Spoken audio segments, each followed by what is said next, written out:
Yes, please, another one too.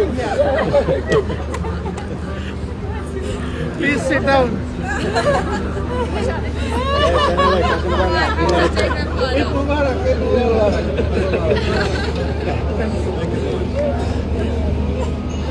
আসসালামু আলাইকুম রহমতুল্লাহ। সুপ্রিয় দর্শক, বাংলাদেশ জামাত ইসলামের আমির ও বিরোধী দলীয় নেতা ডাক্তার শফিকুর রহমান ঈদের নামাজ শেষে তার নিজ বাসভবনে কূটনীতিকদের সাথে মতবিনিময় করেছে। ভিডিওর শুরুতে আপনারা সামান্য অংশ দেখলেন যে আমরা যখন ছোটোবেলায় এরকম করতাম। আমিরা জামাত যে কোনো বক্তব্যে বলেন যে আমি তোমাদের মতোই যুবক আছি, তো যুবকের মতোই কিন্তু আচরণ করেছে। Yes, please, another one too. Please sit down.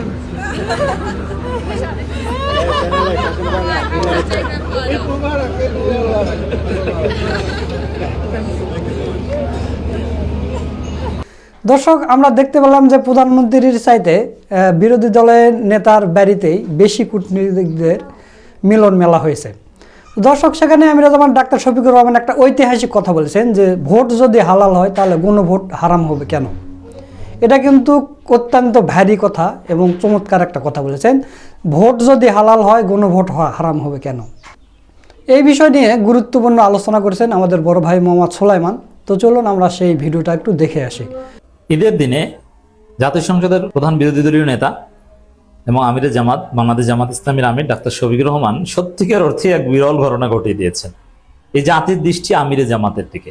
দর্শক, ঈদের দিনের আমিরে জামাতের নিউজ মজার। ভোট হালাল হলে গণভোট হারাম কেন? জামাত আমির।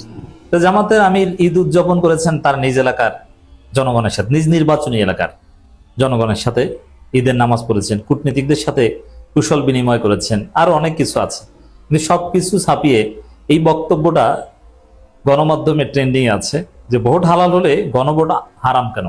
তো দর্শক, আমিরে জামাত, অনেকে বলেছিলেন যে আমিরে জামাতের উচিত, তিনি জাতীয় নেতা, জাতীয় সংসদের বিরোধী দলীয় নেতা, তিনি তো লোকাল বা তার এলাকার এমপির মধ্যে সীমাবদ্ধ না, তিনি পুরো বাংলাদেশের বিরোধী দলীয় নেতা, প্রধানমন্ত্রীর প্যারালাল। তো তিনি জাতীয় ঈদগাহে নামাজ পড়বেন, এটা উচিত ছিল। হ্যাঁ, এটা ভালো, কিন্তু চুপ্পুর সাথে নামাজ পড়া, যেহেতু আমিরে জামাত চাইলেও চুপ্পুকে ওখান থেকে সরাতে পারবে না, চুপ্পুর সাথে নামাজ পড়েন নাই আমিরে জামাত, এটা অনেক ভালো কাজ করেছে। তো দর্শক, নিজ নির্বাচনী এলাকার জনগণের সাথে ঈদের নামাজ আদায় করেছেন এবং বিরোধী দলীয় নেতার এভাবে স্বতঃস্ফূর্তভাবে ঈদ উদযাপন, এটাও বিরল। যেমন দেখেন, কূটনীতিকদের সাথে তার সেই ঐতিহাসিক মিন্টো রোডের যে বাসভবন, এটা অনেক জল্পনা কল্পনা ছিল যে ওই বাসায় আমিরে জামাত উঠবেন কি উঠবেন না। শেষ পর্যন্ত সব জল্পনা কল্পনা অবসান ঘটিয়ে বিরোধী দলের নেতা হিসেবে এই প্রথম কূটনীতিকদের সাথে এভাবে স্বতঃস্ফূর্তভাবে শুভেচ্ছা বিনিময় করেছেন এবং আমিরে জামাতের বাসায় এসেছেন।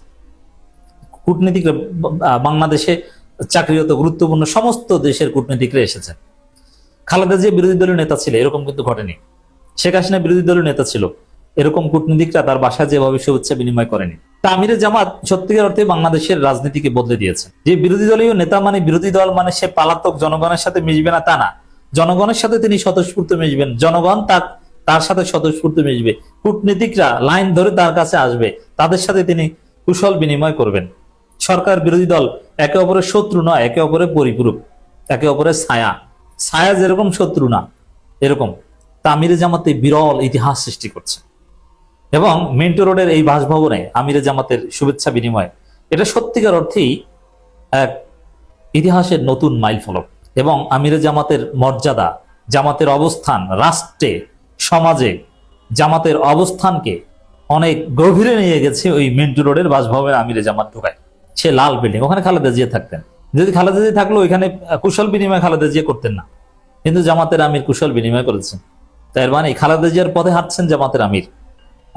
জামাত ইসলামীর আমির তিনি ঈদের নামাজ আদায় করেছেন তার এবং শুভেচ্ছা বিনিময় করেছেন মিরপুরে এবং ঐক্যবদ্ধ হয়ে নতুন বাংলাদেশ গড়ার আহ্বান জানিয়েছেন, ঐক্যের বার্তা।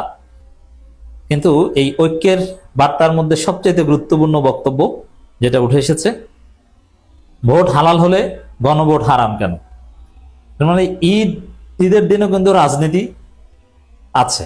হ্যাঁ, সরকারের সাথে খুব সুন্দর সম্পর্ক, সরকারের শত্রু নয়, পরিপূরক।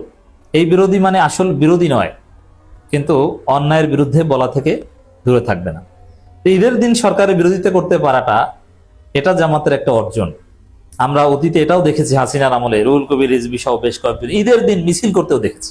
হাসিনার আমলে জিয়াউর রহমানের কবরে যেতেন, মাজারে যেতেন বিএনপির লোকজন, যেটা খালেদা জিয়ার রীতি ছিল, কিন্তু খালেদা জিয়া জেলে থাকার কারণে যেতে পারতেন না, শেষে অসুস্থতার কারণে যেতে পারতেন না, সেখানে বিএনপি নেতারা যেত এবং পল্টনে বা বিভিন্ন জায়গায় ঝটিকা মিছিল করত।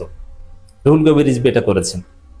তো দর্শক, অনেকদিন যাবত রুহুল কবির রিজভী দৃশ্যপটে নাই, খুব অসুস্থ। রুহুল কবির রিজভী, মির্জা আব্বাস, এদের রাজনৈতিক ক্যারিয়ার, এদের জীবন হয়তো শেষ হয়েও যেতে পারে। আল্লাহ তাদেরকে সুস্থ করুক। ঈদের দিন দোয়া করছে, ঈদের দিন কিন্তু দোয়া কবুলের দিন। তো দর্শক, তা আমিরে জামাত ঈদের দিনও রাজনীতি করতে পেরেছেন। হ্যাঁ, একজন রাজনীতিবিদ সব সময় রাজনীতি করবে, এটি রাজনীতি। এবং সবকিছু সমন্বয় করে, সবকিছু সুন্দর রেখে যে কিভাবে বিরোধিতা করা যায়, পরিবেশ ঠিক রেখে যে কত সুন্দরভাবে বিরোধিতা করা যায়, রাজনীতি করা যায়, সেই প্রমাণ আমিরে জামাত করলেন। এবং সবকিছু অনুকূল পরিবেশ একদম ঠিক না রাখলে, সরকারের সাথে আন্ডারস্ট্যান্ডিং, বিরোধিতার জায়গায় বিরোধিতা, এগুলো ঠিক না রাখলে কিন্তু এই যে মিন্টু রোডের বাসায় কূটনীতিকরা এসে তাদের সাথে কূটনীতিকদের সাথে যেভাবে শুভেচ্ছা বিনিময় করেছেন, এই কাজগুলো কিন্তু অবলীলায় করা যায় না। এগুলো করতে হলে, এই ধরনের ঘটনা ঘটাতে হলে পরিবেশ লাগে। এই পরিবেশ আমিরে জামাত সৃষ্টি করতে পেরেছে। সরকার গণভোটের রায়ের বিরোধিতা করলে সেটি হবে দুঃখজনক, এমন মন্তব্য করেছেন বাংলাদেশ জামাত ইসলামের আমির, জাতীয় সংসদের বিরোধী দলীয় নেতা ডাক্তার শফিকুর রহমান। ঈদ জামাত শেষে গণমাধ্যম কর্মীদের সাথে আলাপকালে তিনি কথা বলেন। এটাও বা নিকট অতীতে কবে দেখেছেন যে ঈদ জামাত শেষে বিরোধী দলীয় নেতা নিকট অতীতে পুরুষ ছিল? এরকম তো ওই আওয়ামী লীগের ফেসিবাদ আমলে বানানো ছিল, যেমন জাতীয় পার্টি, ওটা তো গৃহপালিত। তাও আবার জাতীয় পার্টিরও এক দফা ছিল রওশন এরশাদ। এরপরে জিএম কাদের কিসের বিরোধী দলীয় নেতা থাকলো? জিএম কাদের দিকে কারো কোনো আকর্ষণ ছিল? কোথায় নামাজ পড়তেন কি, ওটা তো কোনো খোঁজই রাখতো না। সাংবাদিকদের সাথে তার কোনো দেখাই হতো না।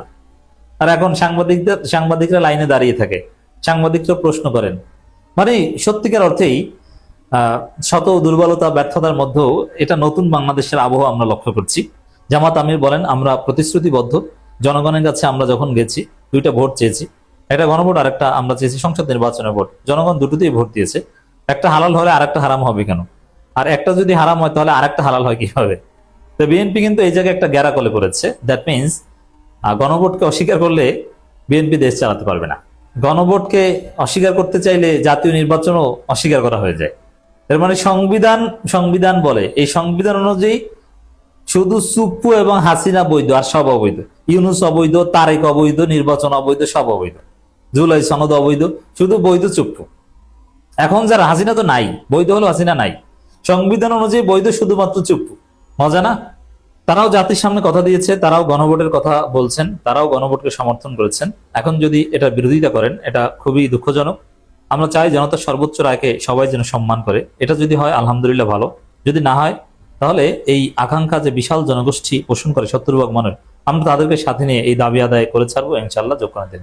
তো ঈদের দিনেও আন্দোলনের হুঁশিয়ারি দিয়েছেন। এবং হ্যাঁ, ঈদের পরেই 11 দলীয় জোটের আন্দোলন শুরু হবে। জামাত এনসিপি রাজপথের কর্মসূচি নিয়ে আসছে। এদের ছুটি শেষ হওয়ার পরেই এটা শুরু হবে। হ্যাঁ, জামাত এটাও বলছে যে সংসদে সমাধানের চেষ্টা করা হবে, কিন্তু সংসদে এগুলো সমাধান হয় না, এটা জামাত জানে।